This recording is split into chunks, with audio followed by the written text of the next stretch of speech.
Dimulai.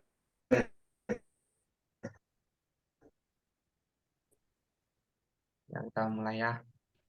Eh, Halo, selamat pagi Kak Santaoli. Ya, halo, selamat pagi semua. Gimana kabarnya Kak? Puji Tuhan baik. Kalian gimana? Baik juga kan? Baik, Alhamdulillah. Nah, gini, jadi kami dari UPW Angkatan 22 mendapatkan tugas mata kuliah Geografi Pariwisata yang diambil oleh Bu Panca. Nah, di tugas, di tugas kali ini kita ditugaskan untuk mewawancarai kakak tingkat yang pernah bepergian antar pulau nih Kak. Dan kelompok kita memilih Kakak Santaoli ini untuk jadi narasumber kita. Nah, mungkin kita langsung mulai saja ya Kak. Masuk ke pertanyaan pertama ya. Oke. Eh, untuk transportasinya sendiri, Kakak menggunakan apa ya untuk ke Jember ini? Kan Kakak ya, seperti yang dari info ini, Kakak kan dari Medan ya. Transportasinya Kakak sendiri untuk ke Ya, Jember ini. Wah, oke. Terima kasih buat pertanyaannya. Untuk transportasi sendiri dimulai dari rumah ya. Kalau dari rumah menuju bandara yang di Silangit, namanya Bandara Silangit, itu kurang lebih menempuh waktu 1,5 jam. Itu biasanya kita bisa pakai kendaraan pribadi atau bisa naik kendaraan umum. Nah, aku biasanya tuh naik kendaraan pribadi diantar sama orang tua. Terus kita dari Bandara Silangit naik pesawat sampai ke Surabaya. Dari Surabaya sendiri kita bisa milih opsi mau naik travel atau eh, opsi kereta api. Jadi kita bisa nentuin sendiri kita lebih nyaman naik apa. Nanti kita bisa naik kereta api sampai ke Jember. Kira-kira untuk transportasi yang lebih umumnya sih itu.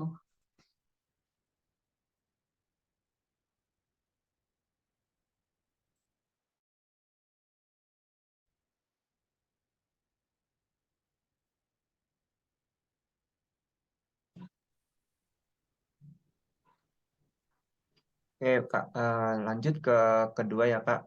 Eh, untuk biaya perjalanannya sendiri berkisar berapa ya Kak, kira-kira?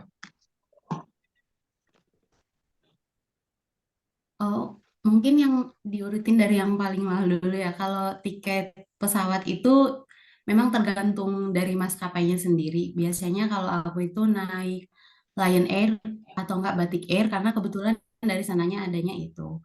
Mungkin dulu pas pertama kali ke Jember itu harganya masih di kisaran 1.650.000. Tapi yang kemarin terupdate yang pas bulan Maret aku sempat pulang itu harga tiketnya sudah mencapai 2.100.000. Itu untuk tiket pesawat. Kalau untuk tiket kereta api opsional juga. Kita bisa naik bisnis atau naik ekonomi. Biasanya untuk menghemat sih naik ekonomi ya. Mungkin di kisaran harga 50.000 lah. Lebih mahal sedikit.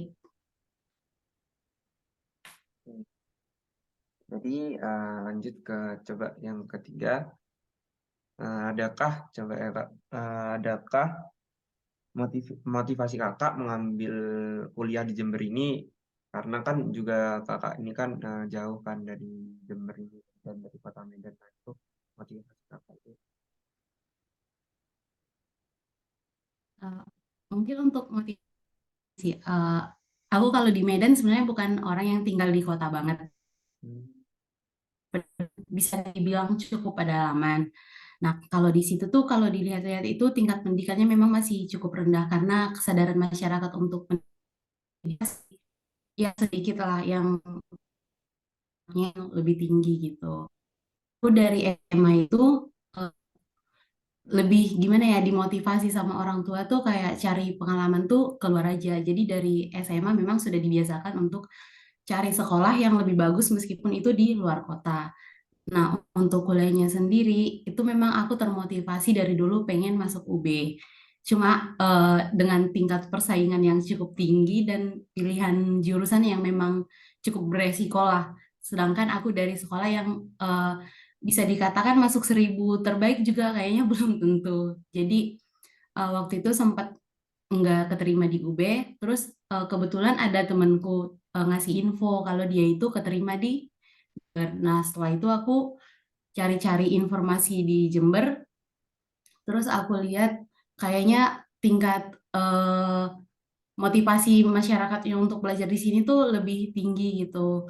Jadi aku memilih untuk kuliah di Jember aja karena kalau misalnya aku ngambil di Medan-Medan juga kayaknya kurang gitu untuk menambah pengalaman. Kadang orang bilang kalau kita merantau itu kita bakal lebih dapat lebih banyak pembelajaran gitu. Jadinya aku ya termotivasi dan juga karena dorongan orang tua sih. Nah, kan setelah diterima di apa di kuliah Jember ya. Ini lanjut ke pertanyaan selanjutnya itu kesan apa yang pertama kali kakak rasakan itu saat berada di Jember ini? Yang pertama sih pastinya dari faktor lingkungan ya, karena dari Medan ke sini suasananya langsung berbeda dari segi sukunya kan udah beda, bahasanya juga beda. Nah, kebetulan aku di sana dataran tinggi juga itu kayak cuacanya juga di sini tuh beda. Kayak di sini tuh lebih panas lah, kalau di sana kan dingin.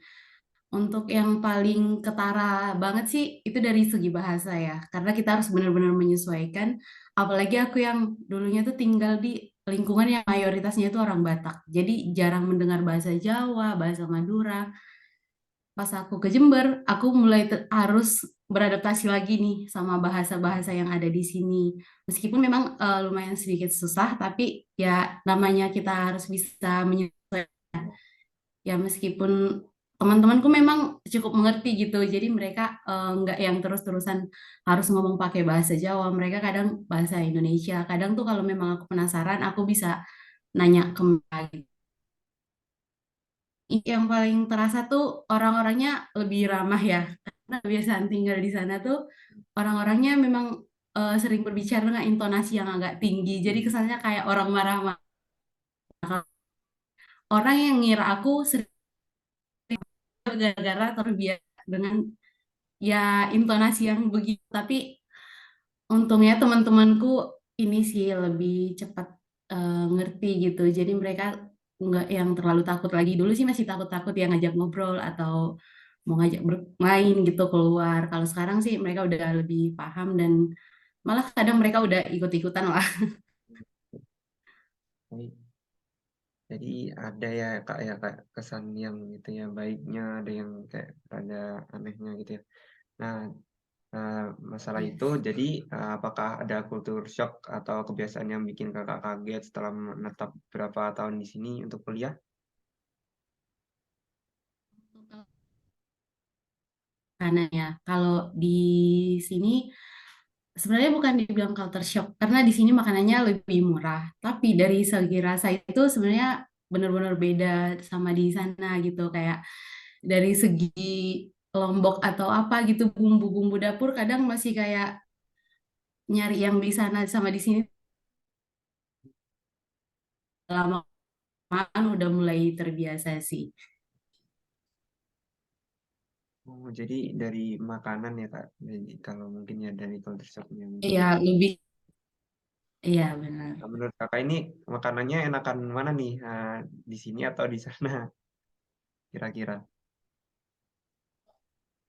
Kalau itu sebenarnya apa sih kayak 50-50 ya. Kalau di sana tuh karena kita udah terbiasa sama di sana ya enak-enak aja. Kalau ke sini aku tuh jadi kayak nemuin banyak variasi makanan gitu. Kalau di sana tuh kayak makanan tuh udah tau lah jenis-jenisnya. Kalau di sini kan kayak dari segi tahu aja bisa ada tahu kocek, ada tahu tahu tek, ada tahu apa. Di sini tuh orang-orang lebih kreatif sih kalau kataku. Jadi mereka bisa membuat satu makanan biar nggak monoton gitu. Nah, lanjut. Nah, kalau tentang yang kultur yang shocknya, sekarang yang apa yang buat nyaman kakak di sini? Yang membuat nyaman di situ? Oke, kalau pertama itu pastinya teman ya, itu langsung welcome gitu sama kita. Jadi kita nyaman. Apalagi kebetulan aku tuh kan aku Kristen nih, jadi aku gereja di sini. Kebetulan di sini ada HKBP yang jemaatnya itu sendiri sebenarnya kebanyakan orang Batak juga. Jadi pas aku pertama kali ke situ, aku dulu mikirnya di sini tuh nggak ada orang Batak gitu. Ternyata pas ketemu di gereja tuh mereka banyak dan mereka welcome sama kita bener-bener kayak saudara gitu. Jadi aku yang dulu bingung kayak nanti gimana ya di Jember bisa ini nggak beradaptasi atau gimana. Berkat mereka tuh jadi kayak kita tuh diajak kayak kamu tuh kesini yuk kesini. Jadi kita paham daerah-daerah di Jember. Terus dari orang-orang yang aku temuin satu kelasku, mereka juga kayak ngajak kita kan untuk eksplor Jember gitu. Jadinya gampang nyamannya karena oh ternyata Jember itu bagus, bisa di sini ada Hmm. ini, di sana tuh nggak ada kayak gini, di sini ada gitu. Oh ya, baik baik. Jadi faktor teman juga kayak bisa mendukung ya kak ya kenyamanan di sini ya. Iya. Lanjut ke pertanyaan terakhir kak. Nah kira-kira ya setelah kakak lulus kuliah nanti dan kembali ke Medan, eh, apakah ada rasa ingin berkunjung kembali gitu ke Jember? Kalau dari aku pribadi, mungkin setelah lulus aku nggak bakal balik ke Medan ya. Karena dari dulu orang tuh bilang kayak kalau kamu udah ngerantau, kamu tuh pasti bakal malas pulang kayak katanya kayak gitu. Dan emang bener itu udah kerasa pas libur, nggak libur sih pas kemarin aku sempat pulang sebentar itu aku 1 minggu tuh udah nggak betah di rumah. Rasanya tuh pengen balik lagi ke sini kayak udah nyaman di kos, nyaman sama teman-temannya di sini kan teman-temanku juga yang di kampung itu kayak udah pada keluar juga kan. Terus kayak lebih termotivasi biar kayak nggak usah pulang lagi deh, mending aku cari kerja di mungkin di sekitar Jawa atau mungkin nanti ke Sulawesi atau Kalimantan. Jadi kayak tingkat minat untuk pulang ke kampung sendiri tuh kayak lebih sedikit sih kalau Hmm. kataku. Nggak tahu tapi mungkin itu tergantung orangnya sih. Oke, oke, oke. Jadi eh, mungkin malah jadi menetap ya kayak malahnya jadinya menetap di sini. Iya, Ya. Kalau enggak iya ya benar. mungkin Semoga paling ketemu. di apa pindah ke tempat lain mungkin.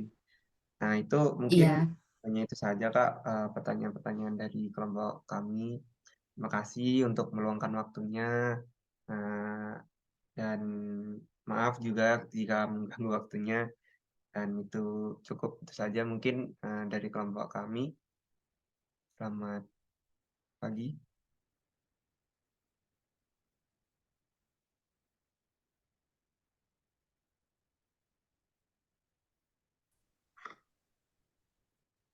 Halo, tadi itu ya. Tadi ngeleksi, Oh tapi ya. aku bisa nyimpulin sih. Iya, Oke. iya. Senang juga bisa membantu kelompok kalian Terima kasih untuk Kak. sharing-sharing. Ya untuk mungkin itu saja Kak. Selamat pagi. Udah. Ya. Oke, Terima selamat kasih ya pagi Kak. juga. Selamat